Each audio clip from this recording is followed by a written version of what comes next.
We have some football to talk about today as the Bucs and Jets squared off literally and figuratively in joint practices up in New Jersey. We'll talk about the Bucs camp standouts and disappointments, as well as previewing the Bucs Jets preseason opener this Friday. All that and more on the Bucs Collective.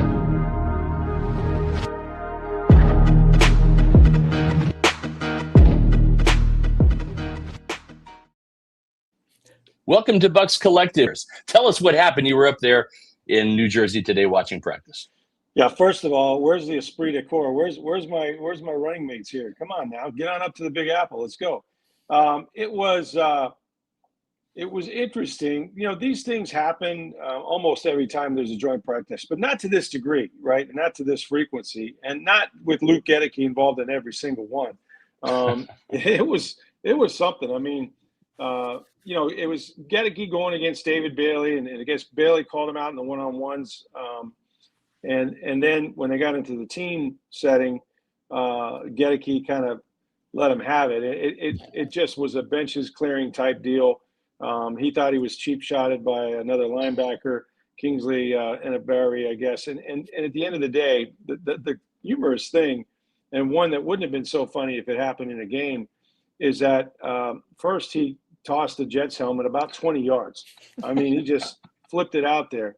Now, had it been a game, he'd have been the one that was tossed next by the officials. And they had officials there actually, doing the game. And I'm surprised they didn't all just throw a ton of laundry on the field when he did it, but they didn't. And, you remember this too, Scott. Like back in the day when Tony Dungy was coaching, we saw him toss quite a few guys out in joint practices, including Hardy, Nickerson, and others. And my thing was, and I said this to Todd, you do this in a game, you're going to be ejected. You're going to be without a right tackle. You're going to cost your team 15 yards, and you can't stand for it. He goes, "Well, I was on the other field." No, man. You let that go, and it could seep its way into a game. But it was entertaining. It wasn't always good football, like you said. There was foot brawl, but and at the point of the spear the whole time, was one Luke Gedeke. So it was kind of humorous. And he wasn't the only one getting into it. Ashawn Robinson got into a scuffle too. Oh, yeah. And so there were multiple fights that broke out during practice today. And Greg, the interesting thing is these guys see each other again tomorrow. This was not just like, hey, we'll see you on Friday in the preseason opener. No, they're going to do it again tomorrow. Right. Normally you save this for the last day, like the going off. You can't get – if you try and retaliate the next time you see me, it'll be a penalty, like Rick said. But they got it out of the way today. It was funny. We asked Todd before we left, like, hey, what can you do to kind of curtail the inevitable fighting? And Todd's they're like, oh, that's not why we're going there. We're going there to practice and get better. And he, as Rick said, he said, if you fight in a game, you get ejected. If you do it in practice, you probably get tossed too. And nobody got tossed today. Todd said he was on the other field when it happened. Like, oh, I didn't see it. I was on the other field. Right. I think there's certainly a little bit of venting in terms of just letting these guys have some steam. We saw it in the indoor when they were still going against their own teammates. So it's not that surprising that there's some venting going on between players. I'm sure there'll be a little of it tomorrow. I hope we can recount that next week, I guess. On Sunday when I was out there watching practice, that was really the first time that I think the Bucs offense really stood up, because the defense, I think we all would agree, kind of won the first week in pads. But Sunday, it was really more of a give and take type practice, and maybe even the offense won. We saw some highlight catches from Ted Hurst. Rick, who won today? Did the Bucs win? Did the Jets win? Was the Bucs defense better than the offense? How would you what did your scorecard look like after the end of the practice? Well, I thought the Bucs defense won for the most part against the Jets offense. Maybe that's not a surprise.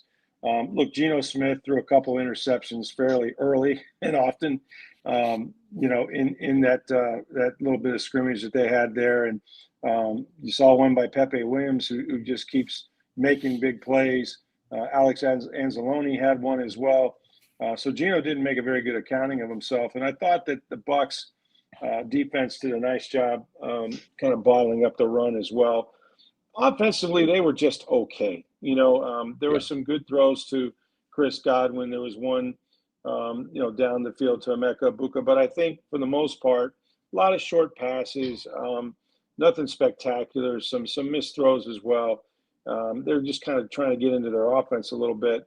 But I wasn't, blown away by the Bucs offense by any means. It's just, and the Jets, to their credit, they have a pretty good defense. They can coach defense when they want to. So that was kind of a stalemate to me a little bit. But they made plays. There just weren't a lot of big plays and splash plays.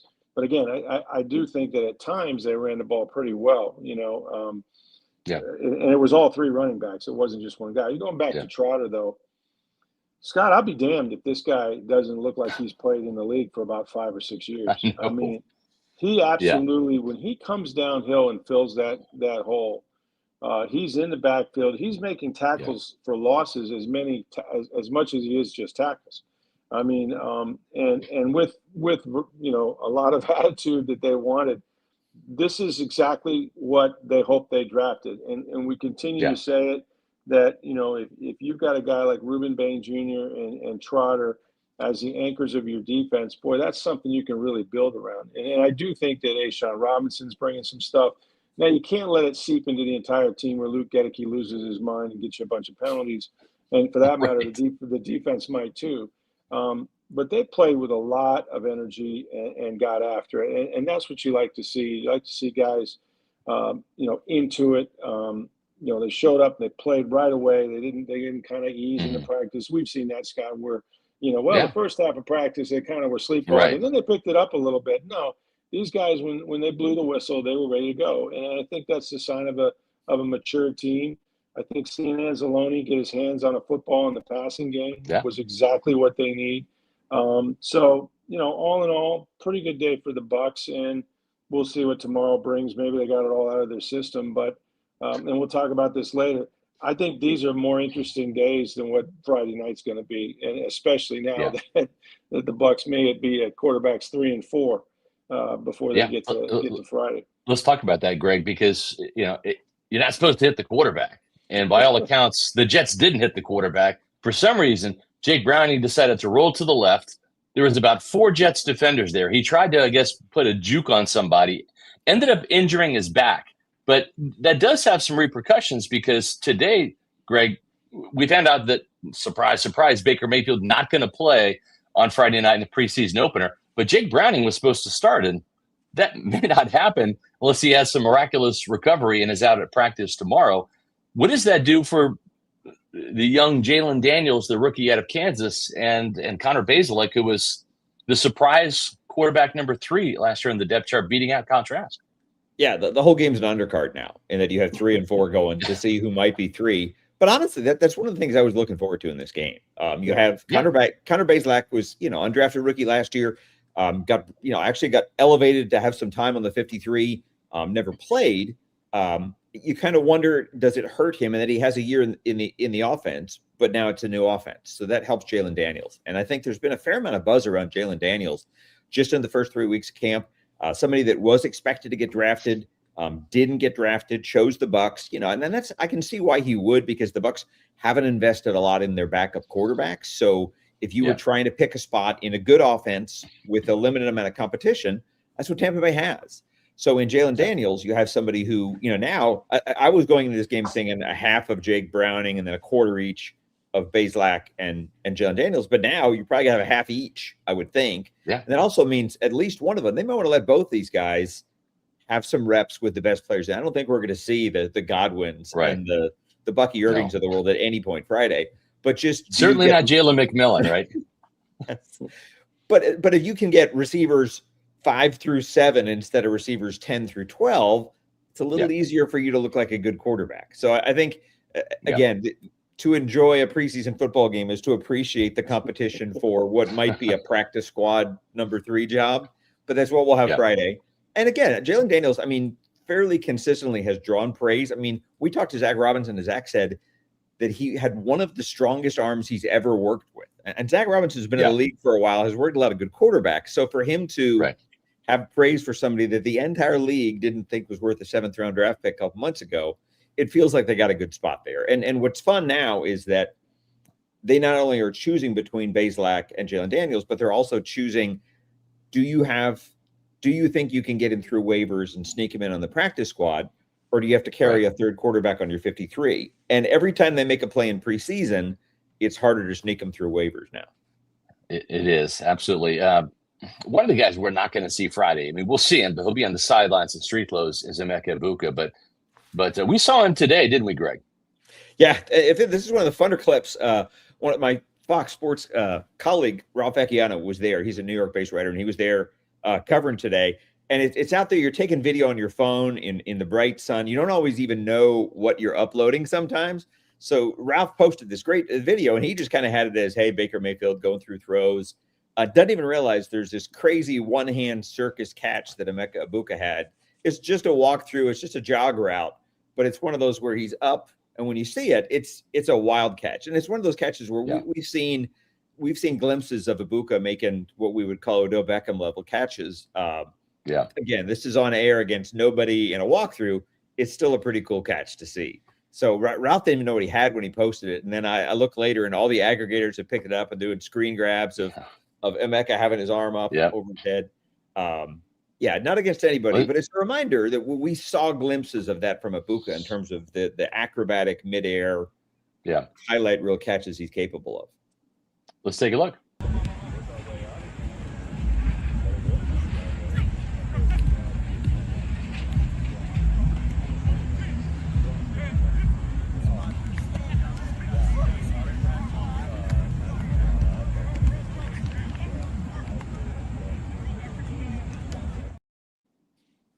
That's pretty impressive. That was just barely in the frame. You have to almost need to like slow it down to fully appreciate it, but it's a sweet catch. Yeah. The Buccaneers sent out some B-roll footage of some of the practice plays today. Let's just take a look at those. Rick, if you want to kind of do some narrating, because, again, you were there, starts off with some defense, which I like as a defensive-minded guy. But this is what the Jets had to see, a lot of Yaya Diaby and Reuben Bain and Josiah Trotter. Yeah, and I think that Yaya does a nice job of setting the edge there. They couldn't run the ball inside because of Trotter. Trotter is just, shooting those gaps so fast, and he's a big-bodied guy. I really think that Bowles' decision to try to get bigger on defense was the right one. The game, just keeps ebb and flowing. There was a time there where you needed, maybe smaller, faster guys. But now, the running back, the rebirth of the running back coming downhill, some bigger backs in this league. Certainly the Savasier Dennises aren't really going to hold up inside. So, to get big bodies in front of big bodies. And Trotter has those things you can't teach. He's just got instincts. Godwin, as I mentioned, had a pretty good day. Chris has just been solid, which is what you hope that he'll be this year. And I thought as a receiving group, they did a pretty good job. They've got some depth there, and as some of those guys develop, it's going to be pretty exciting if they can stay healthy. But they do have a lot of players. And I was talking to Chris Godwin today, and he's just like, Emeka just put so much pressure on himself last year, but he just continues to get better and better. He really thinks he's going to take off. And even if he doesn't, they just, pick your poison, right? You just got so many guys. So Ted many Hurst, targets. Jalen McMillan, Tez Johnson. Yeah. And McMillan is the most interesting guy to me because I think he's got a huge upside. And I do too. He's tough as hell. What he went through last year was not easy. I've always said that if I'm in a street fight, I want Godwin to be with me because he's the toughest guy I've ever seen, man, from what he's been through. But a lot can be said about Jalen too. I mean, I don't know about you guys. I couldn't wear a neck collar. I'm so claustrophobic now as it is, but what he went through to come back and play. Crazy. Big body receiver. He's long. And you know what he is? He's just very fluid. Good route runner, in and out of breaks. You watch him run routes, and it's like there's no effort at all. It's just like water. Yeah. So smooth. Yeah. Smooth. And Baker has lots of weapons if they can protect them up front. At some point we got to see Tristan Wirfs. And I won't even talk about Vita Vea yet, who is here, by the way, and just kind of walking around doing what Vita Vea does. So all that seems to be at a big, impetus right now. But they definitely have weapons, and they definitely had decent days. But like I said, I didn't think that they were great on offense. I thought they were good. And I thought they ran the ball well too, which is good to see. When I look at this offense, we have to keep in mind that not only are the Bucs without Tristan Wirfs, he is their best player, not just best player in offense. He is their best player. He's literally one of the best players in the entire league. This offensive line, the 4 out of 5, Ben Chikwuma's, had kind of 2 rough practices back to back. David Walker got him a couple times on Sunday. He didn't fare too well against the Jets today, apparently. He was not great today. No. Yeah, when you've got 4 out of the 5, that's a good offensive line. I mean, there's some talent there. When Tristan Wirfs comes back, that's an elite offensive line. That's a top 1, 2, or 3. Pick your favorite team, but they're up there. They're that elite of a unit, and he is the eraser on the blind side of Baker Mayfield. He is the guy that will lock down anybody on that side and keep Baker clean from the backside. He will demolish you in the run game. He's athletic enough to get out there on screens and make plays down the field. I think this Bucs offense has been good so far. I think it has a chance of becoming great when Tristan Wirfs comes back. But Greg, let me ask you, the offense has underwhelmed a little bit given all of the continuity, in my opinion. And maybe we're just missing Tristan, but with all of the continuity, the offensive line's pretty much back except for him. All the wide receivers. I know Mike's not here, but they have a lot of talent. They have got 3 really capable backs. Is the Bucs defense just this good, this fast? Or, in other words, is the Bucs offense really good too? It's just this defense leveled up even faster than we hoped. Or are we in for a little bit of a surprise where maybe Todd Bowles' unit is going to have to wear the superhero cape a little early in the season as Zach Robinson's offense kind of finds its footing? Yeah, if the defense is the stronger side of this team, that'll be a wild development, and that it hasn't been that case. And I think part of the reason we hear more about the defense is because that's what's new and that's what's different about this Bucs team right now. So my eyes always go to what are the new guys and how are they fitting in? And there's so much that's new in that front 7. I mean, it really should be 5 of 7 starters that'll be new there between the middle with Anzalone and with what will eventually be Josiah Trotter there. I know we still see Servasia Dennis working with the ones, but I think that's Trotter's job by the time we get to week 1. So the middle is entirely new. A'Shawn Robinson, especially with Vita Vea out right now, is obviously going to be new. I'm sorry. I think of Cansey as being a new piece just because he was out for so much of last year. But then you add, easily probably right now 3 of the top 4, 3 of the top 5 outside edge rushers are new between Bain, Muhammad, and David Walker now. So to me, why I've noticed them so much, it was a concern last year. It was definitely a weak spot in the second half of last season. And I think you think about how little they did on the back end of the defense. They're trusting that everything they did up front there will make the back end look better, make them better just by not having to keep them on an island so long waiting for plays to be over with. So the offense, I still think of the offense as the stronger side of this team right now. And like you said, it starts just with incumbency and the continuity of having so many receivers. And it's scary to think that you could lose Mike Evans and still feel good about the receiver group. You could lose, again, they lose Rachaad White. I think most people probably feel better about Kenny Gainwell than they did who Rachaad White was at the end of last year. Right. And then tight end, it's not like they put a lot in their tight end, put a 5th round pick into a guard. Ted Hurst is probably the biggest newcomer of the receivers. Right. But I think that side, especially when you think about the expected upgrade of going from Josh Grizzard to Zach Robinson, having his experience, having his familiarity, it should be a better offense. And honestly, the best way the offense can be better is just being healthy. That's such a you don't really have control over it. But if that line is intact, if that receiving core is the same and has depth and can work guys in and out, you don't have to worry about Sterling Shepard coming in and getting 40 catches, that kind of thing. That's the single biggest thing that'll help this offense get back to being like a top 10 unit. Here's the thing. You can't play without your left tackle. I don't care what team you're talking about. And when you've got an all-pro left tackle especially, there's such a drop-off. Look, Chikwuma's a great story, right? Yeah. Justin Skull is back. Those guys are light years away from Tristan Wirfs. And when they're on the field, it's obvious, right? And you can't hide a left tackle. Their best backup left tackle might be Graham Barton. That's right. I'm serious. Well, Rick, to your point, those 2 games that Chikwuma started at left tackle down the stretch, the Saints game in Tampa was a loss. Yeah. And the Miami Dolphins game on the road was not a loss. good. No, it was not good. And I don't think he's had, at least up here for sure, he didn't have a very good day at all. And I don't think that Justin is we've seen what he can do against Aiden Hutchinson and others. So and what it forces you to do is, now you're using a tight end, you're using the running back to chip. It's such a luxury to say, hey, 1-on-1, no one's going to beat my guy. My backside, my blind side is clean. Yeah. That's such a relief to the quarterback. And I think when they have had trouble on offense against their defense or anyone else's, like today, they don't have their left tackle. I mean, who can go out there without your all-pro left tackle and think you're going to be anywhere near what you should be? So it's so imperative for Tristan to not only get back, but to get back and beat Tristan Wirfs. And he's going to be dealing with that knee. It's not what it was when he came into the league, but guys play with it, and he will too. But I think that's something to watch, because there's no team that can really survive that, and I don't think the Bucs could either. I think though the offense would look so much like it did last year if Tristan Wirfs isn't playing, and that would be the one, for all the Chuck Wuma, we got Scott, like no, you're not going to win many games with those guys. I don't think. I agree.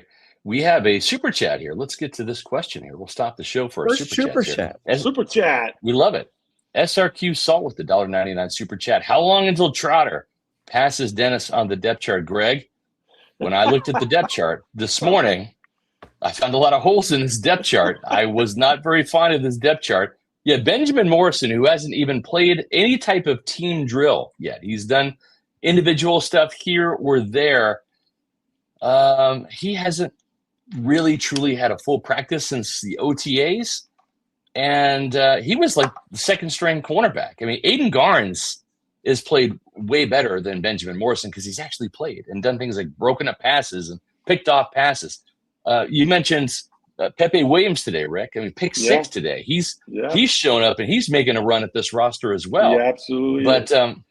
But for Servacio Dennis, this literally has to be just a placeholder right now on the depth chart, because I found a lot of holes in this depth chart, and that was one of them. I'm thinking, wait a minute, Josiah Trotter is coming on like a sledgehammer right now, and I can't believe that Servacio Dennis has any chance of being the week one starter. That first depth chart always yields to veterans, always keeps the rookies in their place. I would compare Servacio Dennis and Josiah Trotter. If you guys know the Braves used to do the thing in center field that was beat the freeze, and they put kind of Joe Fan gets about 100-foot head start. He's got to go from one side of the outfield to the other, and they got the freeze, and his tracksuit is just fast as can be, and just makes up a ridiculous amount of ground to where the poor Fan is lucky he didn't fall down trying to run. That's the way Trotter looks to be picking up steam here. I think they want to make sure they ease more onto his plate, make sure he's comfortable. But as a playmaker, as what they drafted him to be, you don't take a guy in the second round if you don't expect him to be a contributor and a starter from day one, and that's what he'll be. Yeah. Another super chat here from SRQ Saw $1.99. Love it. Thank you very much for filling up the Bucs Collective coffers here on a Tuesday night. Is Benjamin Morrison headed for the PUP list? He can't. That's right. Yeah, he'd have to be on the PUP list from the start. PUP is a little bit tricky in that PUP, you can't be out there. You have to have a pre. So he could certainly start the year. I mean, I think there's still 5 weeks to the start of the season. And I think if he isn't back on the field by the end of next week, I'll be very surprised in that you see him kind of going through things. It just looks like someone they're being really careful with, honestly. And it's troubling that this is the third week of practice and he hasn't gone. So I know that's disappointing. That's something that's a concern for people. He still has 5 weeks to get ready for the opener. So Pop or starting the year in IR, he would have to have a setback. He'd have to aggravate that hamstring for him to be really in question for week one and any kind of anything but on the 53. Good question. Speaking of depth charts, Jacob Parrish is your starting corner opposite Zion McCollum right now. Which if it were to go that way, and it very well could, now you're looking at maybe a Keontae Scott playing nickel. So there's another rookie that you could have on there. You could have 3 real big time contributors in this rookie class. And I think going forward, man, they're gonna be the foundation of this defense. It's interesting because you mentioned Keontae Scott and Jacob Parrish. Keontae Scott just had a birthday. He's like 3 years older than Jacob Parrish is. So he's the rookie, right? So let's real quick. Let's get some camp standouts here. Rick, we'll start with you. Give us one on offense and one on defense. Just from, everyone's going to have a bad day or two. Ben Chacum was actually trending up until these last two practices. Then he's kind of not trending in the right way, but I think had more good practices than not. But give me an offense and a defense camp standout as you have seen, Mr. Stroud. I mean, we talked about Pepe Williams. He was really good today. I thought Alex Anzalone was good. He had a pick six early. His length shows up, I think, in coverage. He wasn't perfect, but we got our eyes on Trotter so much. But Anzalone's right behind him, right with him, and so those two guys. Good in camp.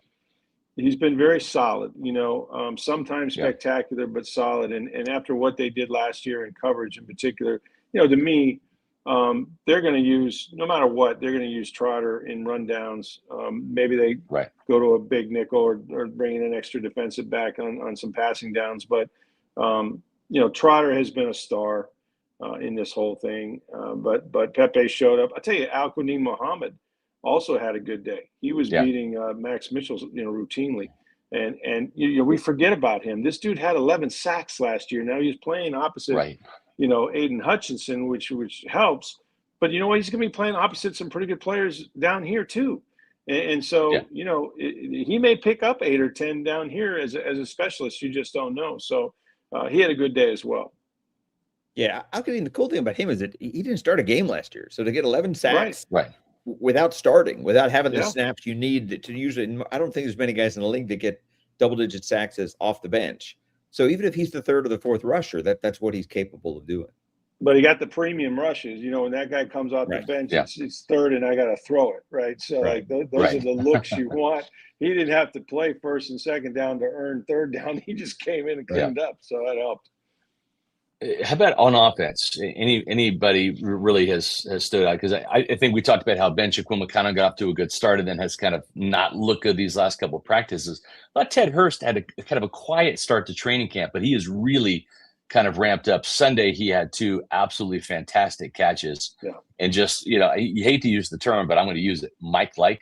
He did Mike-like things. And I'm not talking about Mike Williams. I'm talking about Mike Evans, using that size to go up and high point the ball, moss a couple of defenders and make some plays down the field. That's exactly why they drafted this guy. So I think the whole backfield to me looks impressive. Bucky Irving is back. This guy is ready to go.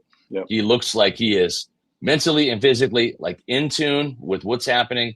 And what I like about this, Greg, is Kenneth Gainwell has been absolutely impressive too. He got a lot of carries during the offseason. Now he's getting a lot of targets thrown his way, screens, swing passes, and all that. He's being used as a receiver, where I think they're kind of force-feeding Bucky the carries that Bucky missed during the OTAs with that shoulder surgery recovery. And Sean Tucker, every time he gets the ball, he's a big play waiting to happen.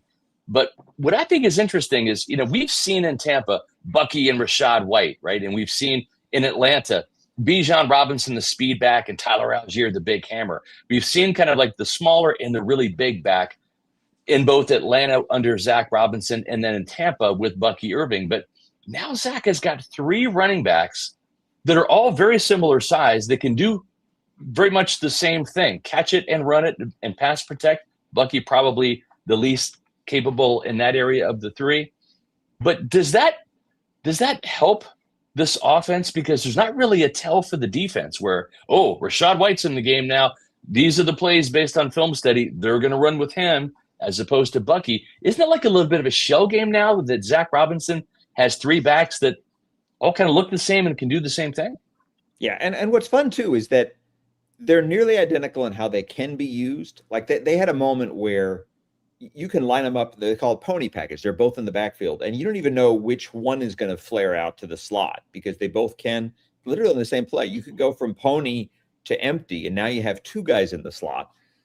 The way they use Kenny Gainwell has been really fun to watch because I honestly have seen more catches than carries. And when I think about that, and I think about the depth at receiver and how they're probably 5 deep of guys they can use in a lot of ways, it wouldn't surprise me if Kenny Gainwell were to lead this team in receptions this year. Yeah. Yeah, I could totally see that as well. And he's going to get a lot of those opportunities just to touch the ball, right? Whether it's a catch or a carry. Let's kind of round it out. Any other camp standouts, offense or defense? We haven't talked about David Walker yet, who honestly has been the best player in camp. His sack streak might have come to an end today. Rick, you and I, we've seen a lot of Bucs football, and as great as Warren Sapp and Simeon Rice and some of these guys are, I can't recall any Bucs legend, Shaq Barrett, you name them, having a sack in 9 straight practices. The caveat, though, of course, is David Walker has been on the 3rd string, going up against the backup offensive tackles a lot of the times. But he's been wrecking havoc in practice. We have to mention him. How did David Walker look today? And I'm curious to see how he's going to perform in Friday's game going up against the Jets, who, as Aaron Glenn said, they're going to play everybody on Friday, where the Bucs are probably going to rest their starters. Yeah, and for David Walker, hasn't played in a football game in a very long time. He didn't get to preseason last year. He was with that torn ACL. So this getting back into a game, a full speed, full contact game, I think is going to be a big hurdle for him. I'm amazed, what they can do with the torn ACLs, but he's had a full year plus. So that's the good news for him. But yeah, a lot of the things you see that they saw on tape at Central Arkansas, the bend, the get off, the strength, it's all there. And to me, he's just, we don't forget about him, but what a bonus he would be if he shows up, right? And also because of his size, he has the ability to bounce inside at times, during certain rush downs as well. So I think his versatility is going to probably force him onto the field a little bit more than some. I'm excited to see. This is the perfect game for David Walker to just have a coming out party against what will probably be the 2nd and 3rd offensive lines of the New York Jets as well. I don't think anybody's going to play their frontline guys for very long if they play them at all. So, 38 sacks last year, the fewest under Todd Bowles since he came in 2019. You got to change that. But I think you change it by stopping the run and they did a good job statistically last year, but it just seemed like it was too easy for other teams to convert. This year I think they have a chance. It's interesting that they're kind of hedging their bets a little bit. Like, we didn't even talk about Chris Braswell, and I actually saw Chris Braswell come alive today a little bit.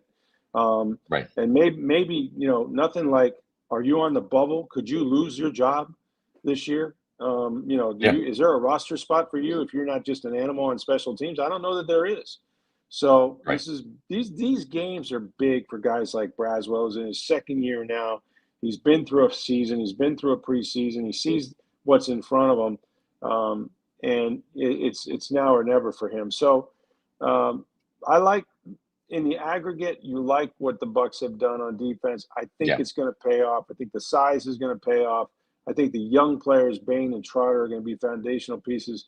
The secondary is scary to me, Scott, because there's no depth there. There's your 2 hopeful starters. We don't know about Morrison just yet. And then Pepe Williams and and Aiden Garnes, right? I mean, a rookie. You've got an undrafted free agent rookie. Yeah, an undrafted guy. And look, he's played well, but you're going up against the Cincinnati Bengals. What if week 1, sometime in practice, you lose a corner or 2? Yeah. We've seen it where both corners have gone. I remember, That's right.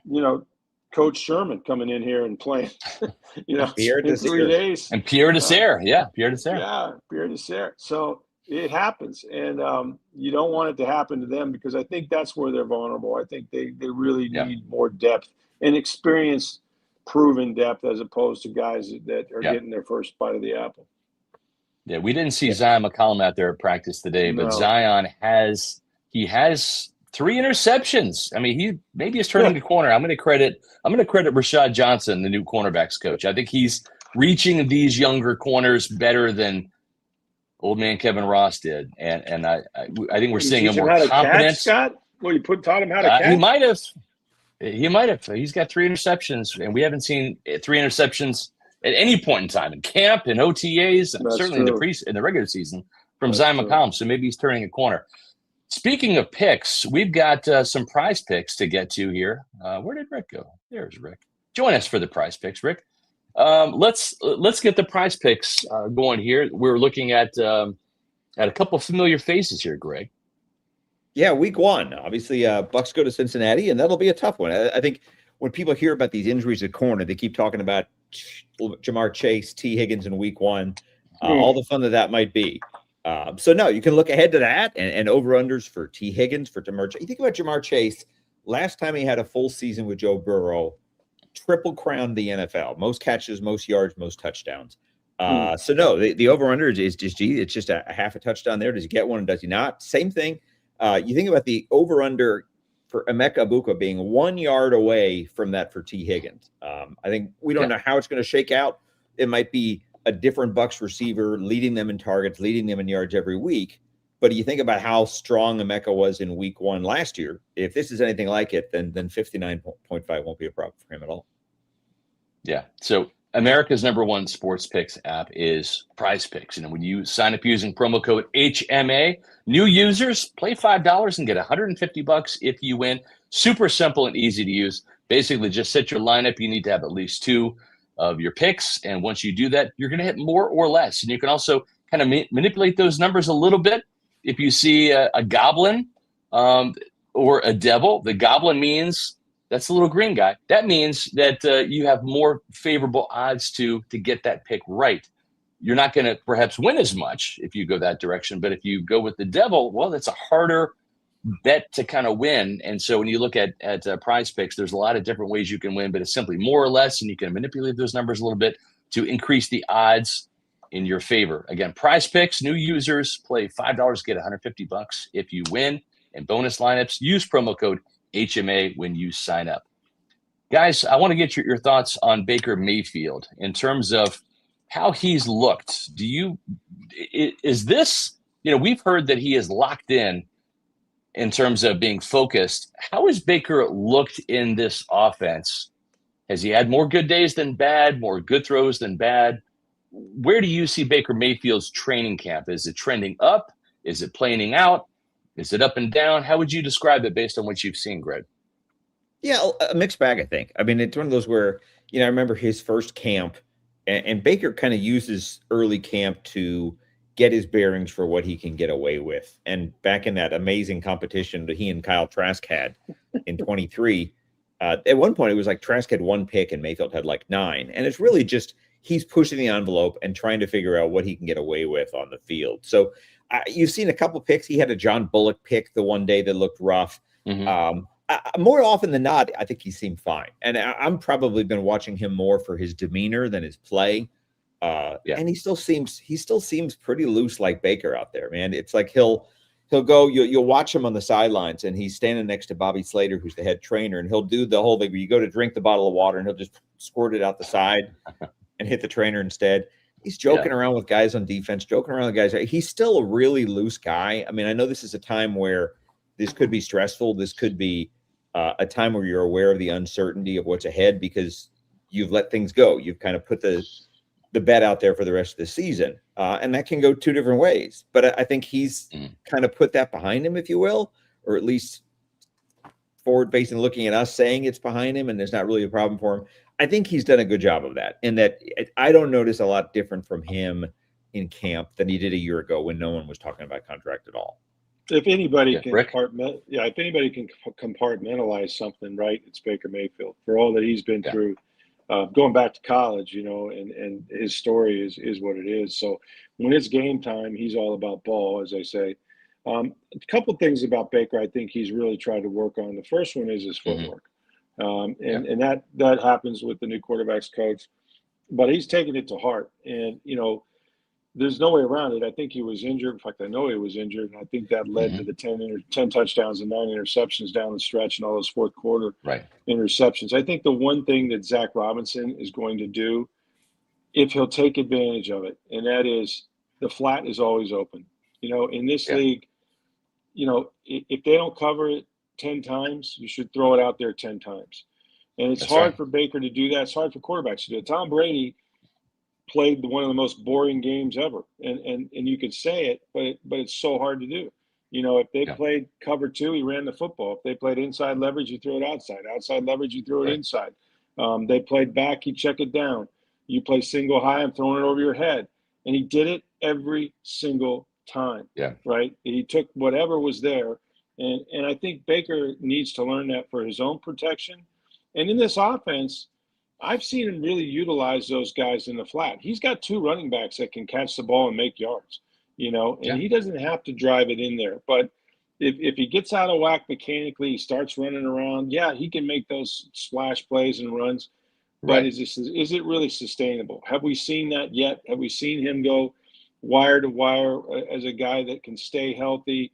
Not play. He goes, why is this even a question? What's a question? Because you may have played 51 games in the last 3 years, but you didn't play good or well in those 51 games. And so, I think Baker needs to take these tools that Zach has given him. But look, it's like his 9th offense in 9 years, or 10-10, whatever year he's in now. So this is the time where he's thinking a lot. It'll become reactive at some point. I think he's done an okay job. I don't think he's like beat the world out there, but Baker does. He knows how to prepare. I mean, he knows how to prepare no doubt for about a season. So I think he's fine. SRQ saw with the 499 super chat. Heard the Bucs ran 10 to 12 screen plays today. That's kind of been a staple in camp. I mean, this is really part of Zach Robinson's offense here. Rick, how did the running game look? You kind of talked about that. The vertical passing game. The vertical passing game, I think has not gone away, but it's more like it was under Liam Cohen, which is it's the short rhythmic passes to get that defense to come up and then hit you over the top. That's what we've seen be effective with Baker Mayfield, because you're not going to complete 71.4% of your passes like he did in 2024, setting a franchise record, Greg, by taking deep shots down the field. I think that was a strategic error by Josh Broussard, wanting to put too much Miami Dolphins with the vertical passing game in place last year. And we saw Baker's completion percentage drop as a result. We saw more field goals than touchdowns. We saw more drives end rather than continue. And I just think that this is more Baker, we want you to be the field general. Get the ball into the hands of the playmakers, get the yak. And they got guys like Kenny Gainwell, Ted Hurst, that can flat out get it. Bucky is elusive. We know that. And you got some chain movers in Chris Godwin and Emeka Ibuka. And we've seen Emeka go down the field and make some plays too. Yeah, I was thinking they were doing goal line like it's probably Friday of last week. They run so many screens that I think the Bucs defense now is better against screens because they see it so much. Yes. There was a play where they wanted to go to Bucky on the right side, and Bain saw it. Bain went with Bucky, was so close on it. That's right. Screen test hit him in the back of the helmet, and then he just kind of pushed Bucky to the ground as just like a victory. And that, again, I think they've seen it coming a lot, so they're defending the screen better. But I really think, I mean, it's not exciting. Fans don't necessarily love screens, but I think they wanted to be a good screen team last year and rarely got into it. The tunnel screen they liked to Godwin. There's a while there where Godwin was just a screen, 5 screen targets a game. He really, and I didn't feel like it took off well all last year. But like Tez is a guy they like screening and getting in space. I think they'll be a much more effective screen game offense than they were last year. Yeah. Rick, I'll throw this to you. We have Daniel Fisher super chat here, $1.99. Thank you so much, Daniel. Over under 57.5 sacks this season. We know Todd Bowles' stated goal every year, get 50 sacks. And he has come up just short every year. These are at 46, 47, 48, except for last year, 37 sacks. Fell off the map. Do you think this is over under with the David Walkers, the Alex Anzalonis, the Reuben Baines, the Ashawn Robinsons, the Elijah Roberts second year too, the Kalijah Kancey coming back to help out guys like Vita and Yaya Diaby? 57.5? The over-under he said was 47.5. Oh, 47. 47.5. Yeah. That's small. That I think they'll be closer to that than certainly they were last year when they dropped off. If Todd Bowles' defense is playing well, they're going to get 45 plus every year, somewhere between 45 and 50. So it's a good place to set it right there in the middle. I think. What's your call? Over or under? I think I take the over in this sense is that I think that they're going to have a chance to have the lead in the fourth quarter more than they have. They Yeah. play so many close games. I agree. I actually think that there's going to be some games where they can Great go point. get the quarterback and bring the blitzes and the different things. I also think the front seven, it's going to be really hard, especially if Vita is back. All bets are off, but Yeah. it's going to be really hard to run against his team. So I think they're going to get a lot more premium looks on third down, where it's third and predictable, third and long, third and 6 or more. That's really you get your sacks two ways: lead in the fourth quarter, and then down in distance where teams are behind the chains all day. That's where the sacks come from. And I think in both cases, stop the run, and if you can have a fourth quarter lead where you can really get after guys and let Bowles can dial it up if you can stop the run using the front seven. If you don't have to bring those extra guys down in the box, then that's a different deal. But he likes to. He likes to blitz Antoine Winfield Jr. Now he's got two guys with 4.3 speed and Jacob Parrish and Keontae Scott from the nickel. But if you have to play him down there to stop the run on first down, that's a different deal, right? Like it's third down. If you're ahead of the sticks, bring him from all over. I don't care.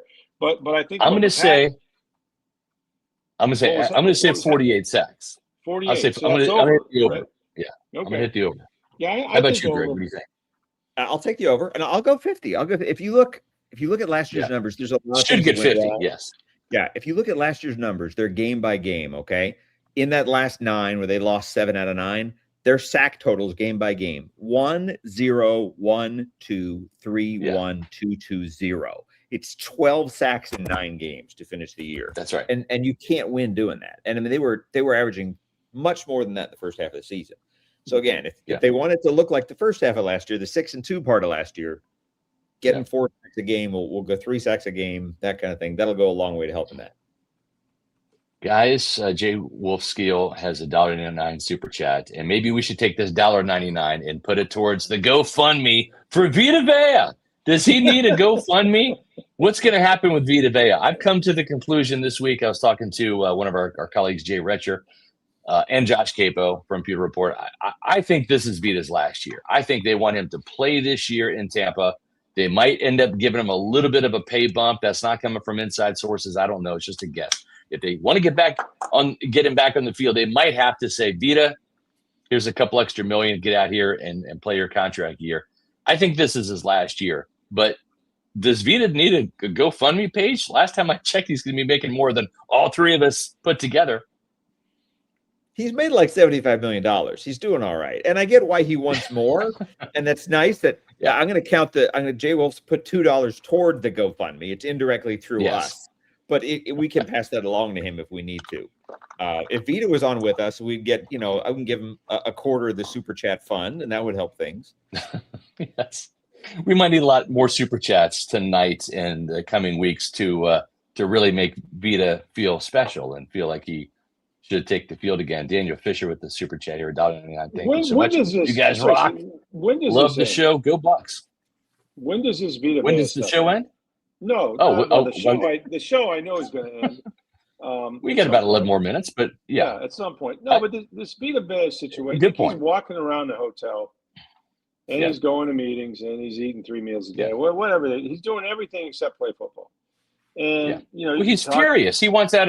He's so mad at the Bucs. He wants to be traded so bad that he got kidnapped by the team, taken to New York, where he has to go stand and watch practices as punishment. He's forced to smile while he's doing it, which is really odd. Absolutely, and joke with Todd Bowles. Yeah, he's having a good time, because he's having a good time. There you can see the animosity right there between Vita Vea and Todd Bowles, right there. Yeah, just seething animosity right there. And I'm not an agent. I don't know what exactly is going on, but this needs to stop, right? Like, yes, if there's a number that could get him in the top 10, 5, 6, 7, 8, whatever that is, $1 million, and chip him up for this year. Yeah. I know you don't want to make this a habit because the line will form at Jason Light's room, office door, right? Or where's mine? Yeah. But you know what?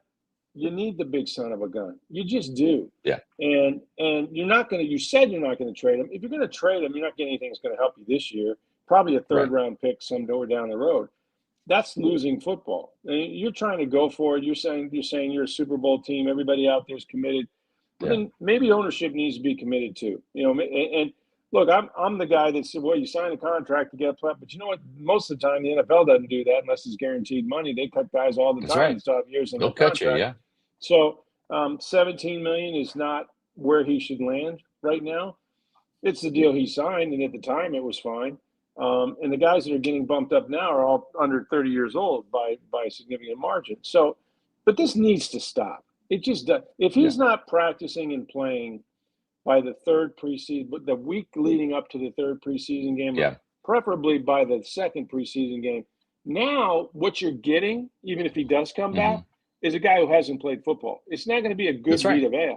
So, and he's probably going to be prone to injury too. Absolutely. Right, Rick? He's probably going to get there and 100%. pull a muscle or something. Yeah, I'm with you. Absolutely. Yeah. All right, we have a couple more minutes left here in the show. Let's get to our preview of the Bucs-Jets preseason game. We're obviously not going to sit here and predict a winner for this game. It doesn't count. It's exhibition. But who are some of the players that we're kind of excited to see? We've talked about some camp disappointments. Benjamin Morrison's not going to play. This will be the fourth preseason game he's missed since he became a Buccaneer. Hasn't played in one of them yet. We talked about Chris Braswell. Arrow's kind of pointing up for him. We talked about Ben Chikuma, arrow pointing down. The last two practices, Chris Braswell has shown some signs of life. He needs to have a good game on Friday. So maybe let's start there. Rick, who needs to have a good game? And then who are you excited to see based upon what you've witnessed in camp? Give me a couple names. Wow, that's who needs to have a good game. Boy, it's such a good question. I just don't think we're going to see any guys that are going to be counted on every day. But I want to see Ted Hurst if he plays. I assume he will. I want to see Ted Hurst do something because I think game experience against the NFL. They talk about the bright lights. This guy played at Georgia State. And he dominated what you want to see him do. But I want to see a guy who's physically superior to a lot of the guys who are going to be on that football field go out there and hopefully Browning can get him the ball. If he doesn't play, then obviously it'll be, everybody else. But I think I want to see him look like he's a guy that can be counted on, especially against some players that, quite frankly, are going to be on practice squads when this thing kicks off. So he would be my guy on offense. I mean, defensively, I don't know. I still think Walker needs to have a big game and prove that he is back. I want to see him dominate too, because I think if you get him in the mix as an extra pass rusher on this defense with all the edge guys they got, now you got something. Because and I'd like to see him bounce inside a little bit. I'd like to see the versatility. Play him some in the interior and let him mismatch with some of those guards and see if he can beat him with his speed. Those are the guys I'm going to be watching because I think those guys will actually have an impact on the season. I agree. Greg, how about you?